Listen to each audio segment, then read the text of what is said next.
Hi, I'm Brittany Ashley, your host of Breaking Norms, Building Dreams, your guide through this transformative journey in both business and life. This is your place crafted for dreamers, doers, or anyone who has been told they can't. Get ready as we challenge those narratives together. You're tuning in live to the United Public Radio Network, airing on 105.3 and 107.7 FM in New Orleans. We are streaming on all the popular platforms every Monday at 3 p.m. Eastern Standard Time. Join me for a candid and thought-provoking conversation celebrating your unique journey because you are worth it. Hello, everyone. Happy Monday. I am so excited to be here today. Last week didn't work out with Annabelle, unfortunately. We had severe windstorms here in Victoria. So unfortunately, the show didn't go on, but she will be back. So no stress there because I know I had to promote it and we had to take last minute break and reshift everything. But that's what happens with technology if it doesn't work. Everyone, happy Monday. Welcome to Breaking Norms, Building Dreams. I'm your host, Brittany Ashley, and we are broadcasting live today on the United Public Radio Network and UFO Paranormal Radio Network on 105.3 and 107.7 FM in New Orleans. So get ready to escape the next hour as we break norms and build dreams with my special guest, Chavisa. I'm so excited to have you here today because this is the perfect day to talk about trauma, all the things. It's I'm so excited to have you here. I'm so pleased to be joining you. So thank you very much for having me. Well, even the birds are excited to be here. They chimed in perfectly. I'll just do a little short bio here. Am I saying your name right? Chavisa. I want to say Chavisa. Is the owner of the Mother Corp. She is the subject matter expert in trauma-informed services, drawing from personal experience, education, and professional training. Her trauma-informed practice is evidence-based and holistic. She holds a master's degree in social science and a graduate diploma in adult education, is an expert in addressing gender-based violence, hidden abuse, financial abuse, and post-separation abuse. Chavisa is a certified divorce coach, International Coach Federation. Oh, I didn't realize with the International Coach. Perfect. Specializing in parents in high conflict disputes and hidden abuse. She is certified as a trauma recovery practitioner with ongoing training in trauma-informed interventions, as well as, how do you say this? As well as Reiki? Is it Jakey Den Reiki? Yeah. It's an energy practitioner. Oh, I didn't know that. We're going to have to dig more into that. She provides effective emotional, logical, can't even talk today, and practical supports. I'm so excited to have you today because I think you and I were just discussing before we went live that it is Remembrance Day, which is very important that we take today to remember those and honor those who served in sacrificing for our freedom. So today I just thought to honor those, I would like to still take a minute. I know we are on air, so everybody listening, if we can just take 1 minute to remember those on our special Remembrance Day.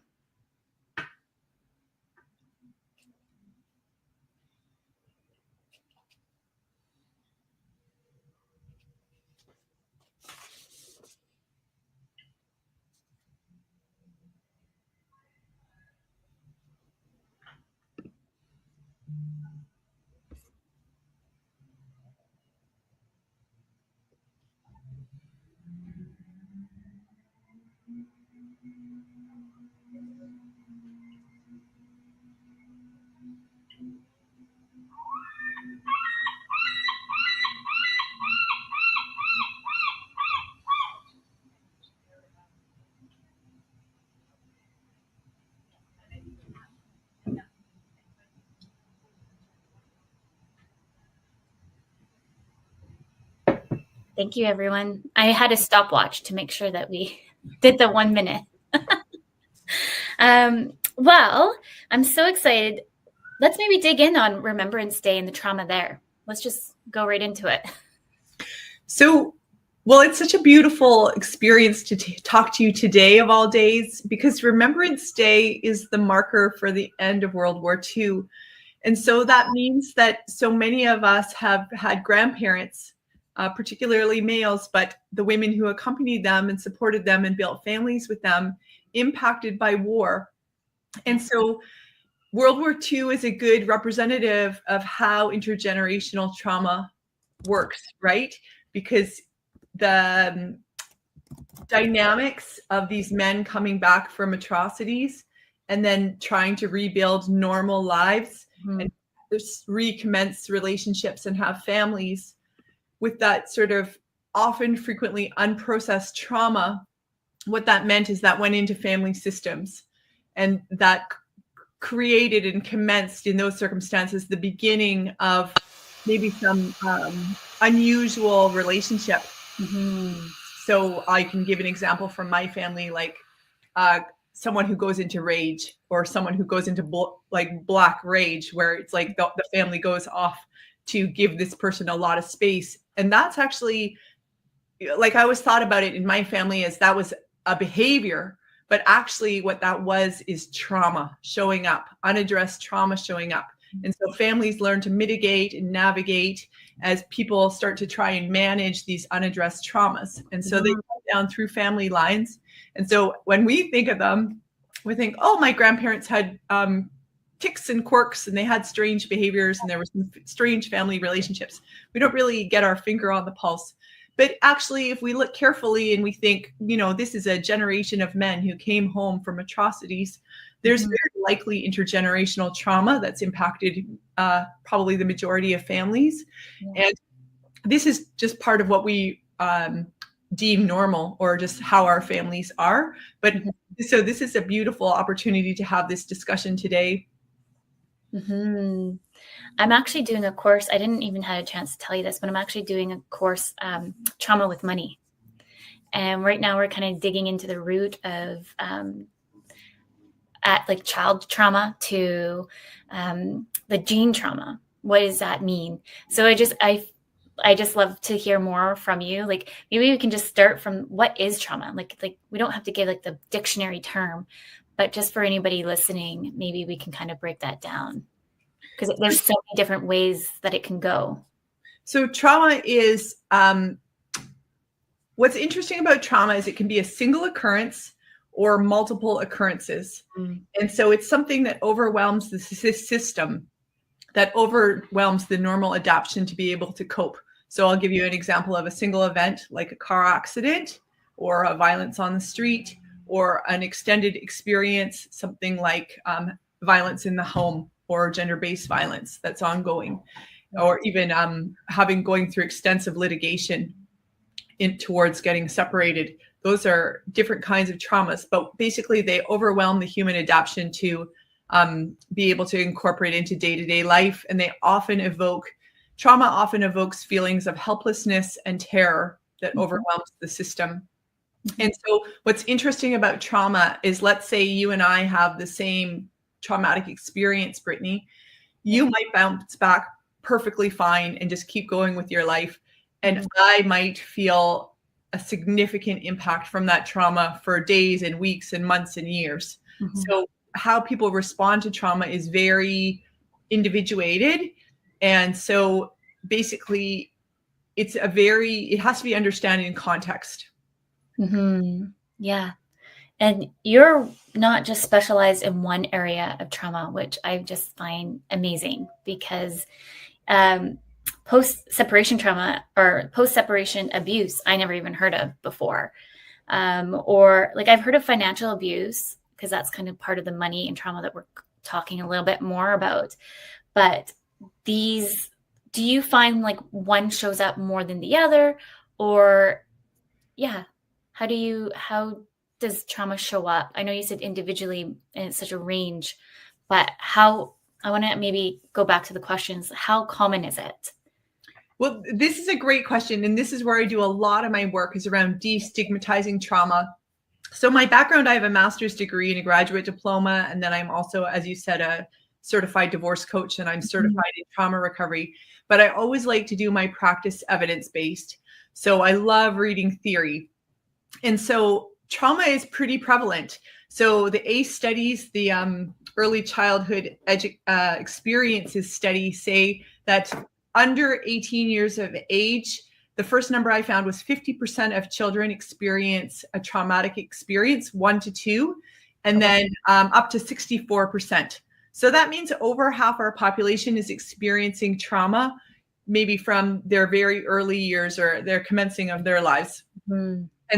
And then when you look at the adult population in terms of prevalence, the numbers are 70% up to 90%, and that the average adult will experience 1 to 5 traumas in their lifetimes.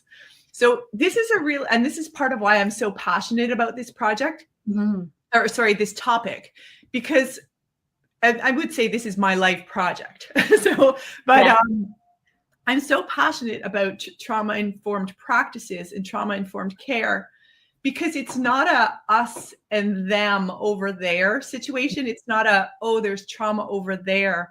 Trauma happens to us.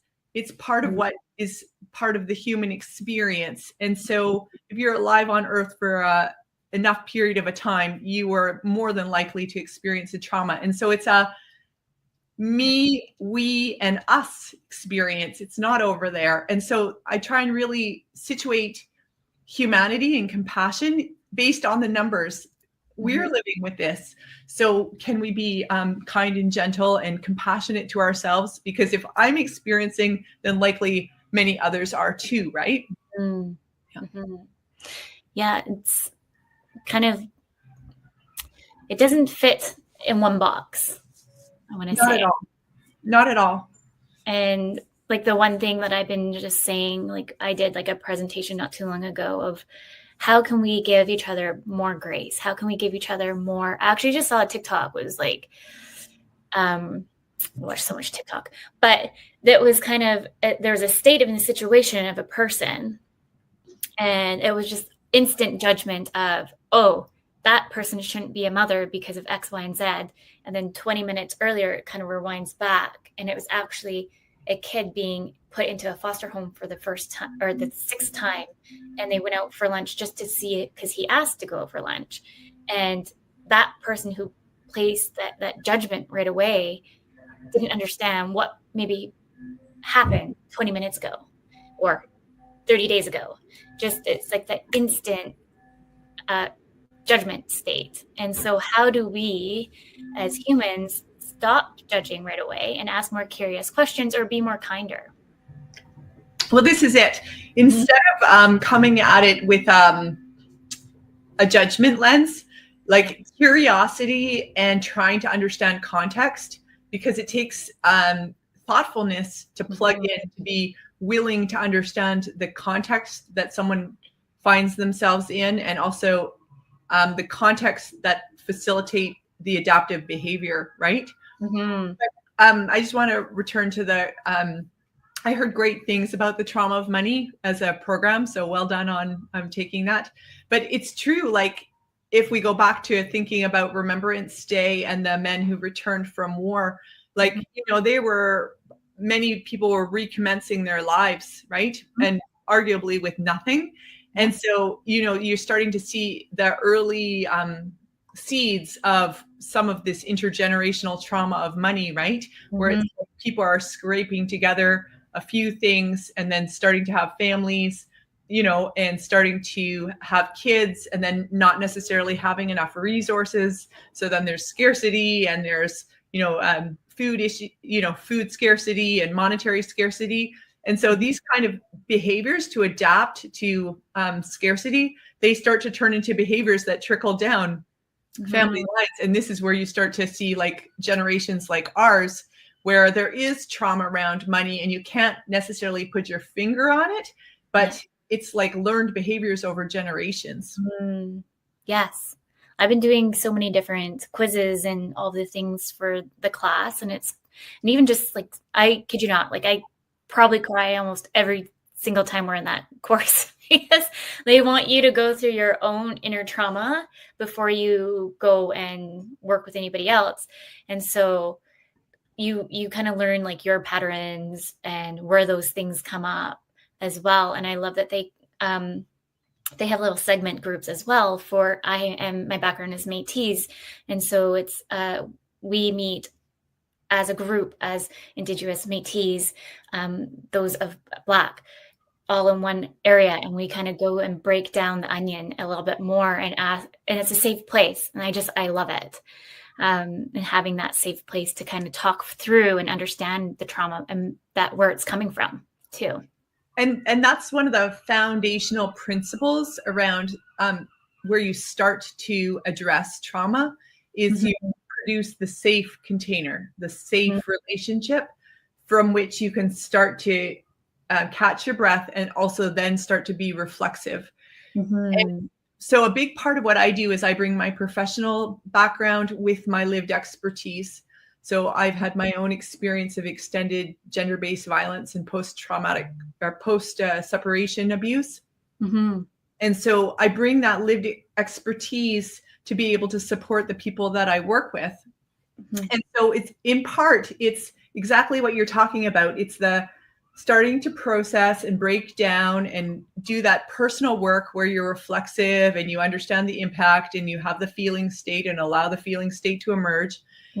It's part, you're starting to learn, to my mind, the terrain of navigation here, where you're starting to develop an internal map around how to navigate this. So the next chapter you do in your program, when it evokes the reflection and the tears and the amplifies some healing properties, where you're starting to develop a roadmap for how to navigate and digest and metabolize trauma.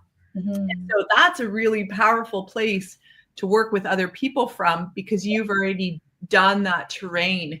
And it's not a conceptual, heady, I read it in a textbook and now we're going to do it together. It's a embodied, oh, I remember that feeling. Like, here we go. Let's talk about those challenging feelings as well, and hold space for them in a really generous way.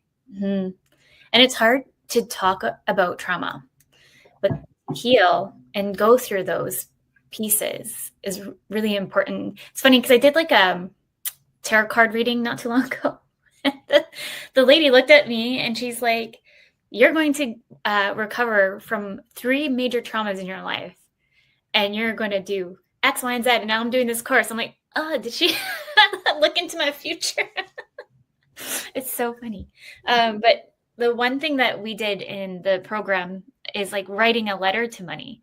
And that was just kind of like so many aha moments, for sure, for myself. I wanted to ask you, is there maybe some common misunderstandings that people have about trauma and who it affects? Absolutely.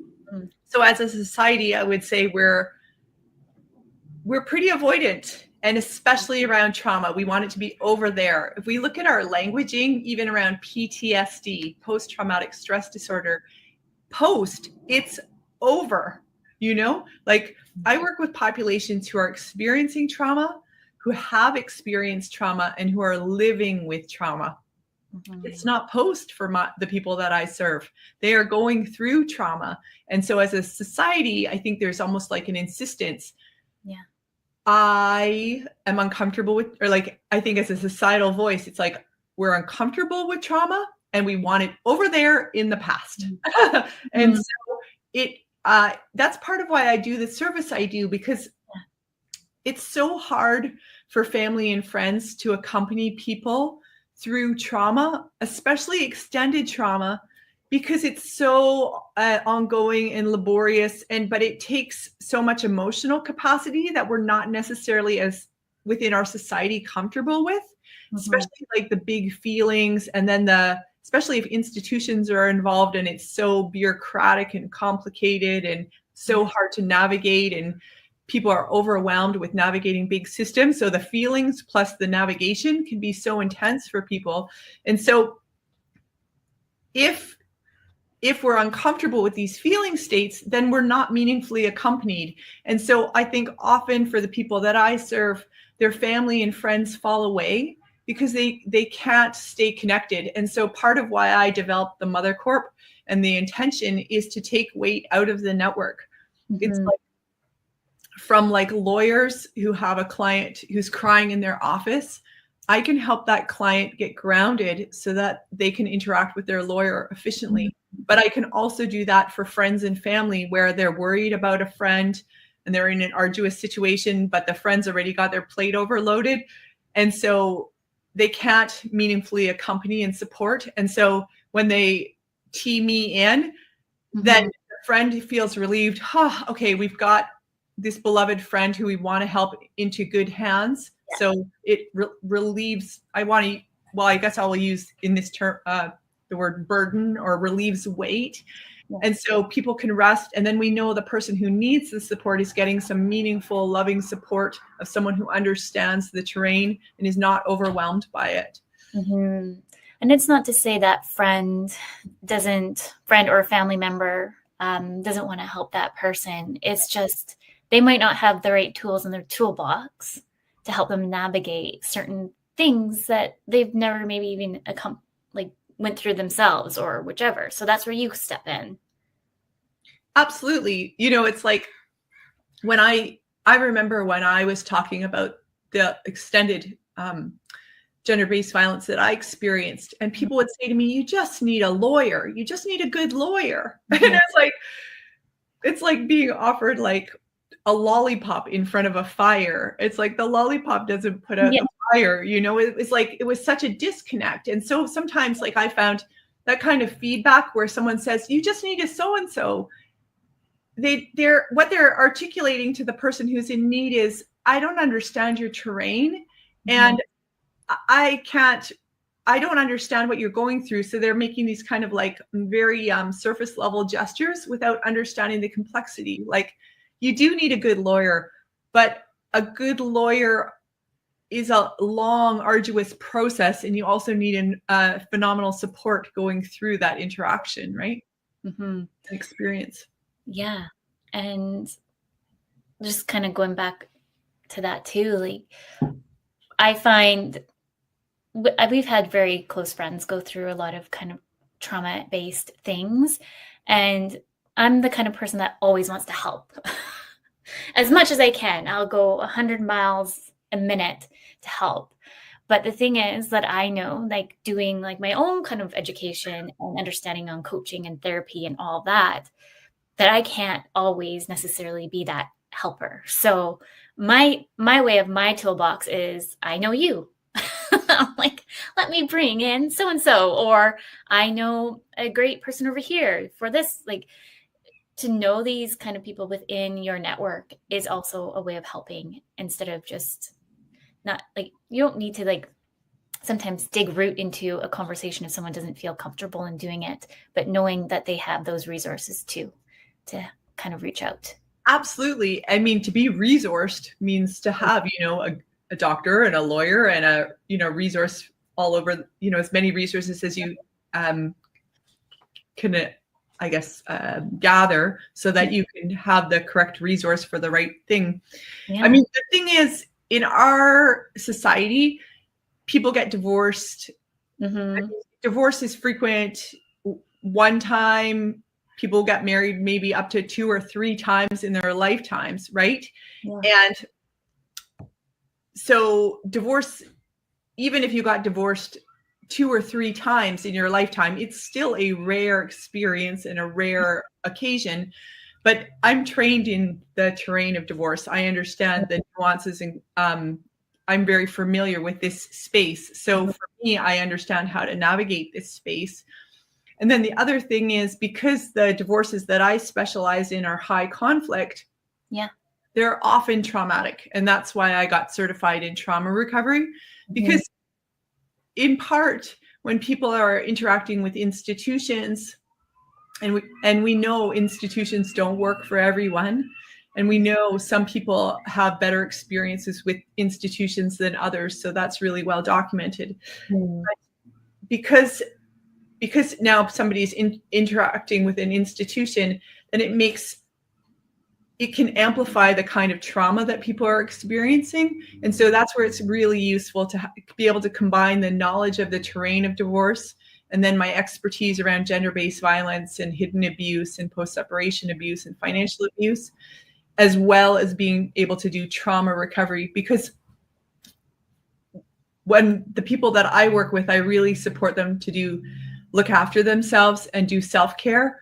Mm-hmm. So for instance, if I'm working with a person who's a parent, the more I can help that person get into the strongest, most grounded space they can be in, then I know they can be the best parent that they can be. And so it has a ripple out effect. As we support the individual, then it impacts their children and their families and their work environment and their friends and their communities. Mm-hmm. I was actually have it on my sheet here to talk a little bit more about bad divorce, because maybe you actually even know the stats on this. If you don't know pressure, but I know divorce rates are quite high. I would say definitely after like COVID, so many separations, it seemed to have like just gone off the radar. Or it end up keeping more people closer together. But I definitely saw like such a range in a lot of more broken families and a lot more divorce during and after COVID. Yeah. So I always try and ensure taking, for me, where I sit, I take the stigma out of the languaging. Like for some people, to end a relationship is the healthiest, most life affirming decision they could do. So I usually commend people on the decisions they come to. In my work as a divorce coach, I don't work with people necessarily making a decision about their marriages. I usually work with people in where I work, in the space I work in. I usually, once people have made a firm decision for themselves, because there's so many layers to it, then I can help them navigate and process. That's just a general rule how I work. But that's a bit different if there's abuse involved. So then I can help people navigate earlier. Now I've lost my train of thought. There's somebody that just left a comment. Unfortunately, I can't see your name because it's not rendering Facebook for me, but it says that I've seen so many friends and long-term partnerships in the last year. So thanks. Okay. So thanks for bringing me back on topic. So the numbers, I don't have the stats in front of me, but it's like half of marriages end in divorce. Second marriages higher, 60% in Canada, 67% in the US for second marriages, and third marriages, 73%, I want to say. And the reason why those second and third marriages have more pressures is that often there's other relationship configurations. There's kids, there's co-parenting, there's blending families, there's what happens if the two kids are fighting incessantly. So there's a lot more tensions onto the relationship structure. And also people who are onto their next marriage often have more, there's some more pressures in terms of compatibility. Again, like I can say as a co-parent, I have a very particular schedule. So it makes different challenges for dating. So I do think there's relationships, the numbers, those are the stats for relationships breaking down. And then the population that I'm specialized in is high conflict divorces. And so the data on our side, I don't have the exact numbers with me, but the numbers are that a subset of divorces, okay, so I think it was 23% end because there's abuse in the marriage or abuse in the relationship. And then of those, it's like somewhere between, I think, 8 and 12% go to, or 10 and 15% go to extended litigation. And that litigation is usually around children and access and custody. So to me, that says these are parents who are going through these long extended court situations. And then of those, 8 to 12% are high conflict repeat litigation for years and years and years. So that's the subset that I specialize in. As my parents are divorced, and for somebody who has, I think they were going to court until I was like 22. Like I can't even remember, which looking back on it now, like in my late 30s, but I'm like, that's just bananas to me. And I was the only child. But like, that's part of the trauma too that a lot of children experience too. Adriana, thank you for putting your name. She wrote, dating is challenging in general these days, especially online and especially with kids. I totally believe that. Yeah. I mean, the dating piece is really interesting because, well, you're wondering if the person has resolved and worked through emotionally the end of their relationship. But then there's the scheduling stuff, right? It's like, my kid is always home on Wednesday and Thursday. So does the other person, like, what days are their kids home? Do you ever want to try and curate? I'm just talking to the tensions about dating for co-parenting, because I help people rebuild their lives and help them think through all the components to how to navigate this space. So I've done a lot of thinking around it, but it's like, how do their parenting schedules line up? Will they ever get alone time, or do they get your kids are home these days, his kids are home these days? Do you ever get alone time? How do you navigate holidays and pro D days and these kind of things? So there's like a very strange scheduling, and often this is like these kind of schedules are set in court documents, so they're not fluid, and they're intended for, court documents are in this region are intended for the best interest of the child. But the best interest of the parent, I mean, it becomes quite challenging when you're on a very set, strict timeline, because that definitely impacts the kind of social relationships you can navigate afterwards. Yeah. Like, looking back, like, we did, I think it was mostly like every other weekend would be like at my dad's, for example. I don't even remember, to be honest. It's like childhood memory gone. But I do remember, like, holidays was always like a question, and then like that's why it had to be like within like the court documents of like who gets what. Which, oh, sorry, what were you? Sorry, I'll let you finish your idea. Oh, I completely lost track. Well, I mean, this is a big space that I work with people on trauma, because I help people with navigation, strategy, problem solving, and making informed decisions. And so if you've gone from a house of 2 adults with children, and now you're going into separate houses and looking at a potential, often a co-parenting arrangement, and it's like, okay, we want to, ideally people come to me earlier than later, because then I can help them think through all the parenting pieces so that they can think through, okay, how does the hockey equipment get from house to house to house?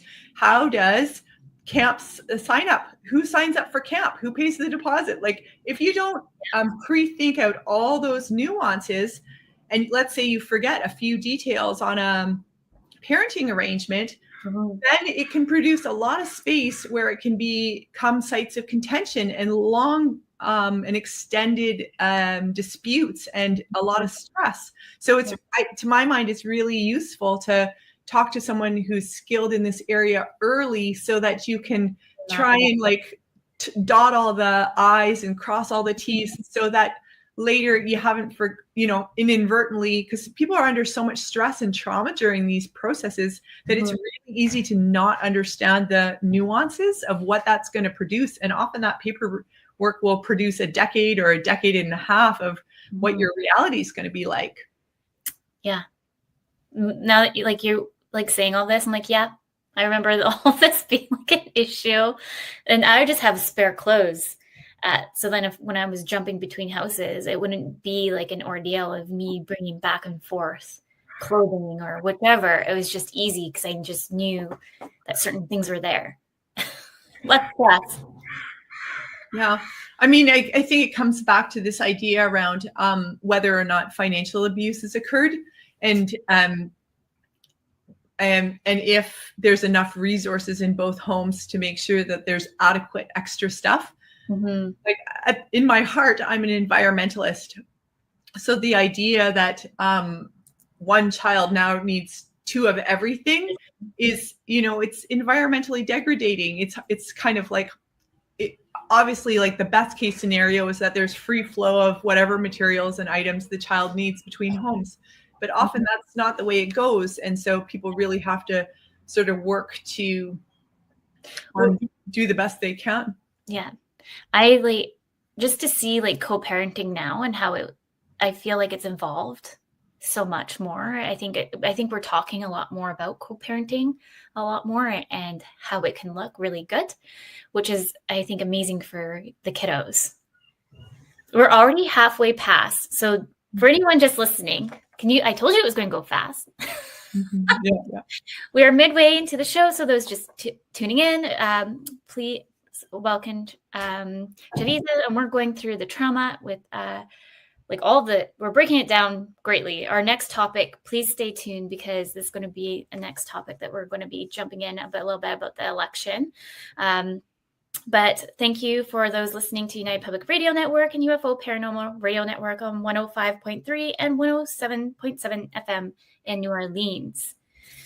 Before we talk about the election and all of that, because I know we can end with that, because I think that would be a very powerful topic to go into, I thought we should also talk about hidden abuse, because after kind of reading a bit more on what you do, I'm like, interesting. Maybe we can talk a little bit more about hidden abuse and what can come up for there. Sure. So I think that the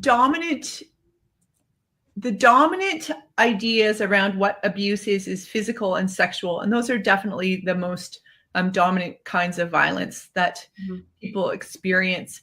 But then there's another layer of abuse that's more invisibilized. So you started speaking to this financial abuse, where finances become used as a control and coercion tactic. Other examples, control and coercion. And in the Canadian context, the federal government is now looking at a bill to address control and coercion. So it's a pretty substantive area. So other areas are for hidden abuse, like we've been alluding to, where things become long drawn out litigation. So the example that you gave of your parents going to court until you were in your early 20s, like this kind of extended litigation definitely has a traumatic impact on people. And so often, it's one thing to have a legal issue and go to court and get it resolved, and then it's resolved. But it's another where these litigations go on and on and on and on. I can say in my own experience, like my divorce took 4 years to be approved. And I got my divorce paperwork got rejected by the Supreme Court on 3 occasions. So again, it's like, because there wasn't all the proper safety mechanisms in the document, and because both parties have to sign, right? So if it's not agreed on and signed off on, then it stays in the court system for an arduous period of time. And it can become very power imbalanced, because especially with litigation, because litigation is very much about who has resources. Lawyers are expensive. To go to court is expensive. To go to trial is very expensive. And so if there's a power imbalance, which is part of hidden abuse, but if there's a power imbalance, then certain institutions can become leveraged and used harmfully or abusively. So that's another space that I work in. And also, parenting relationships can definitely be part where parents experience sabotage of their parenting and undermining of relationships. So these are very sore and tender spaces. And I also, another example of hidden abuse is where bureaucratic processes or institutions get misused or for false allegations. And luckily, what I'm seeing in this region is that some institutions are very mindful. Like I'm seeing here large institutions who no longer allow anonymous reporting, because they know that so frequently the reports are not accurate safety concerns. They are a space to make things more challenging for the targeted person. And so they're trying to, now that they've taken out the anonymous reporting, then they can see, oh, so-and-so has reported the same thing 6 times. None of them are verified or reasonable allegations. Mm-hmm. That's a lot to take in, but it's so good. I'm like, keep telling me more. Well, I'll just say it's not these. I mean, the tension is. So I'll give you an example. If you got physically assaulted and you called the police, they'd probably be able to see, and you'd go to the doctor or go to the hospital, and it would be like pretty quick verification process. But if you're dealing with spaces around a course of control, it's much then you need to be able to demonstrate a pattern. A pattern of behavior. And so that's what I work with people on. And this is really important. I work with people to let's move away from labels.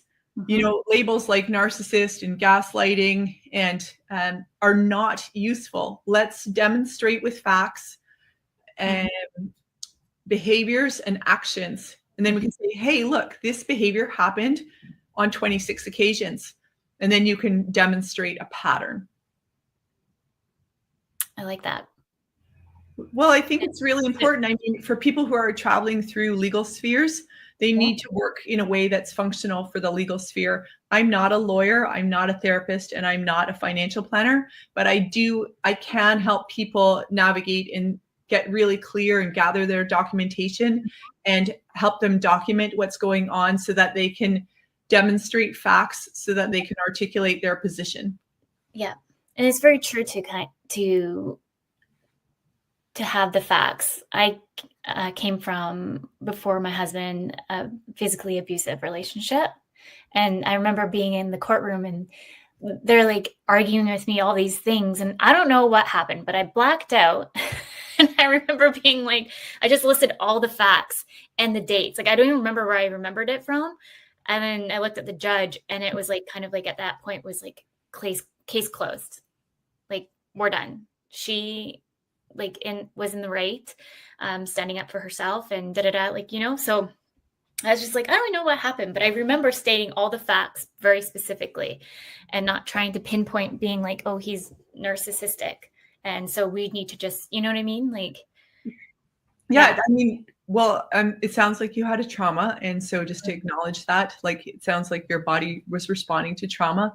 And also to commend you on it. It is super important to be able to demonstrate facts and use facts to articulate your position, because facts and labels are worlds apart, and labels don't help people advance their cases and get to safety.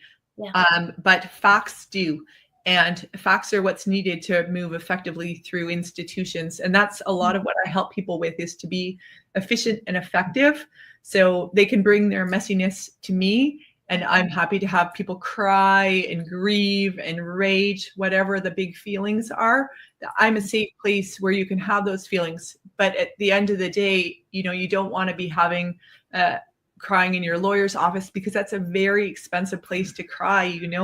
There, in those spaces, you want to just be very grounded, efficient, organized, and capable. And so that's what I really try and give people support. So I offer people emotional, logistical, and practical support so that they're empowered when they interact with their professional team to be in the best space they can be.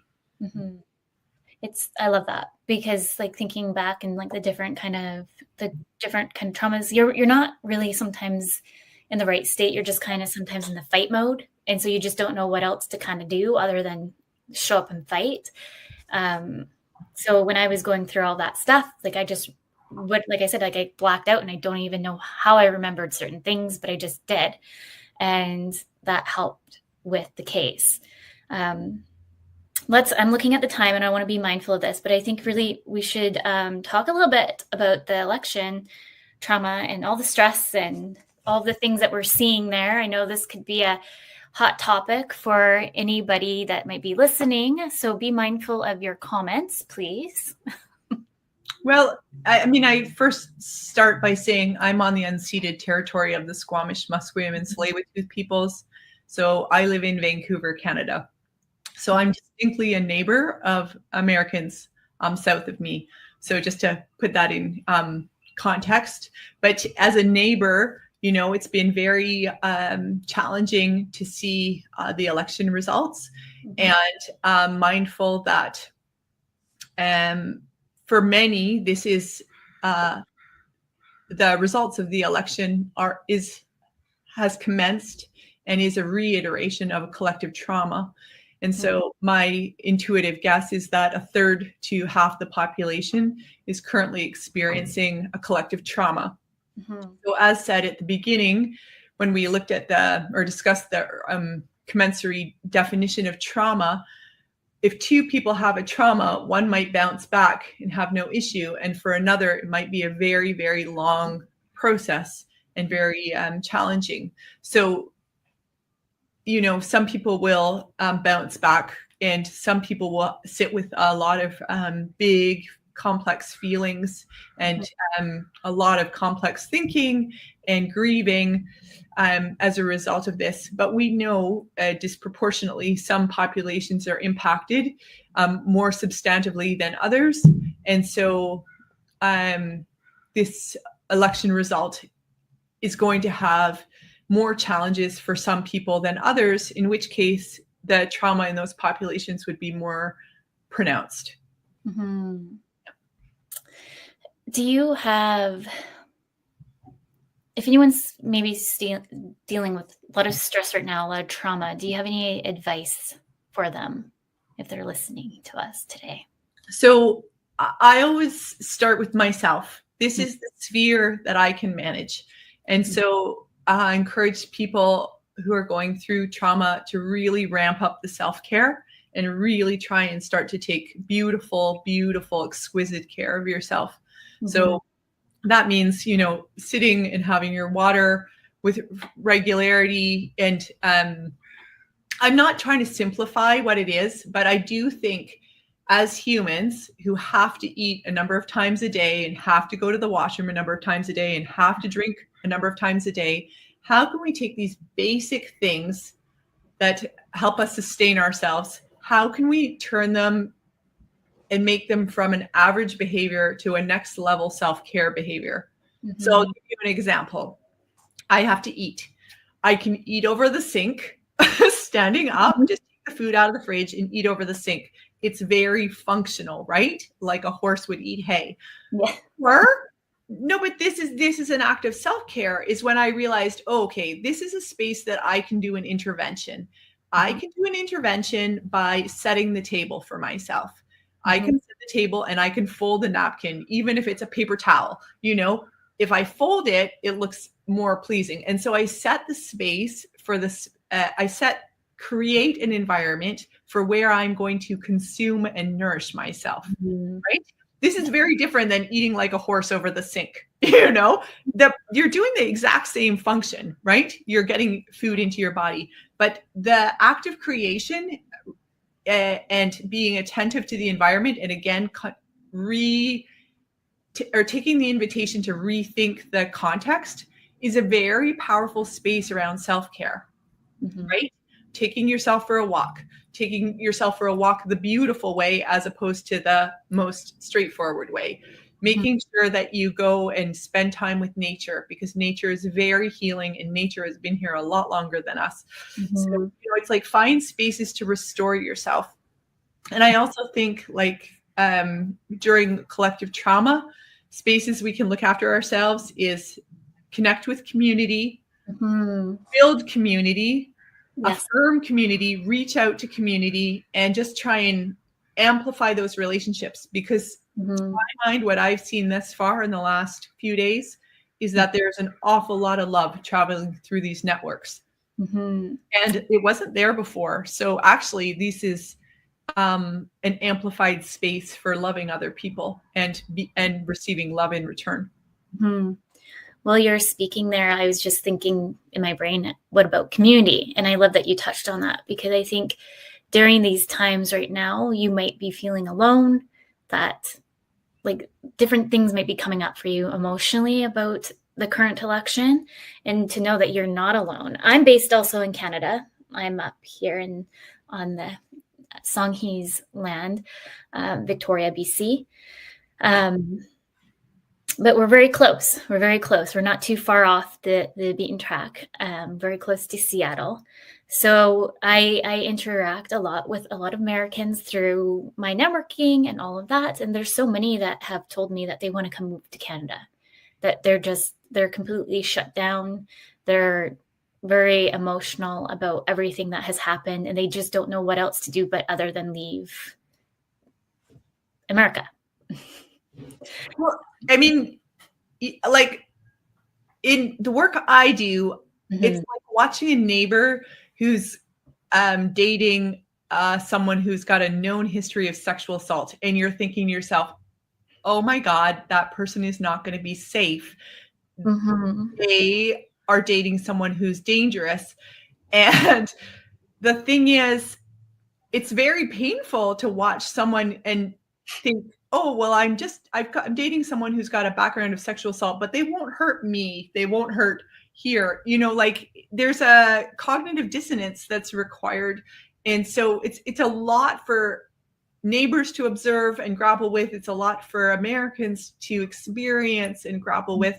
But I guess the space that I would say is try and really bolster your self-love as an act of affirmation and as an act of self-care and restoration. And so, you know, it's like, be gentle with yourself, allow the feelings to come. Crying is normal. Anger is normal. Do it safely, you know, figure out safe ways to be angry, figure out safe ways to express your sadness, find safe ways to be able to grieve. And so that's really important, is to produce safe containers for big feelings. Yes. And then the other piece is, you know, like if you're suffering, then maybe now's a good time to have shared potluck dinners and just start community building and relationship building and solidarity building. Yeah. Community can do great things when they come together. I know that, like lately, for whatever reason, I'm like, I just feel like we need to start doing a monthly get together with all our friends and family, whoever I tend to adopt people as family. And so my thing now is, let's show up every month, like a potluck kind of style dinner. So we can life is so busy, but it's a safe place. Everyone comes here and we do dinner and games. If you can make it, you can make it. If you can't make it, you can't make it. It's just an open door. Yeah, beautiful. And what happens if we replace the games with reading a book together, or reading a chapter together, or reading 2 pages from a book together, and then having a discussion? Because like from what I've seen is that there's a lot of beautiful minds. There's a lot of brilliant scholars, and like bell hooks, there's a lot of beautiful minds talking about how to withstand collective trauma and how to navigate oppression. And so sometimes even taking a short verse of reading material and collectively discussing it and unpacking it allows for thinking and deepening and getting reflexive, and maybe it'll strengthen you up over the course of the week. Yeah. I think I mentioned to you, like in the email, being like, oh, I'm not very like political, but we can have these conversations, because that part of the name is breaking down societal norms on the show. But the thing is, when I think the older I'm getting, I'm forever young. I'm learning the importance of educating myself more in politics, even though like I think part of me, I don't like to learn about it because it drives me bananas. And so for my mechanism is like, I'll just remove myself and not want to learn about it because, you know, it doesn't affect me. But in reality, it does. And so like with my kiddos, I'm like, how else can I educate myself? And then I want to be able to educate them too. And to my mind, everything is political. And considering we live in capitalism, to my mind, where we vote is with our money. So if I go to a multinational for my coffee, or I go to a mom and pop shop for my coffee, I'm voting. I've made a decision. And so if we start to think about our money as a space where we can make decisions, It's a really interesting one. Like, yeah. For me, food prices have gone through the roof in this area. Mm-hmm. And so actually going to the farmer's market and getting fresh eggs is the same price as going to the grocery store for eggs. So once they're at the same price in this region, then if I go buy from the woman who's got the chickens, Mm-hmm. that's a political decision. Yeah. And that's actually a really beautiful place to sit, because that's where we do have our power, right? Yeah. With that. Yes. I'm just looking at the time here, and I want to make sure we talk about your 2 different opt-ins. So you have one for individuals. Maybe you want to talk about that one here that's on the screen for anybody looking. It's at or anybody listening, I should say, www.themothercorp.com. When they go into your website, is there just like a pop-in? The absolute top of my website, there's a header. It says freebies for professionals, freebies for individuals. So for individuals, I have a freebie that's top tips on self-care, holistic self-care. So it's moving away from this kind of like bubble bath solutions for self-care and more into fundamental holistic self-care. And so there's some top tips there. So please feel free to grab that. And then for professionals, it's I think it's a 7-page document, a guide on how to make trauma-informed workplaces.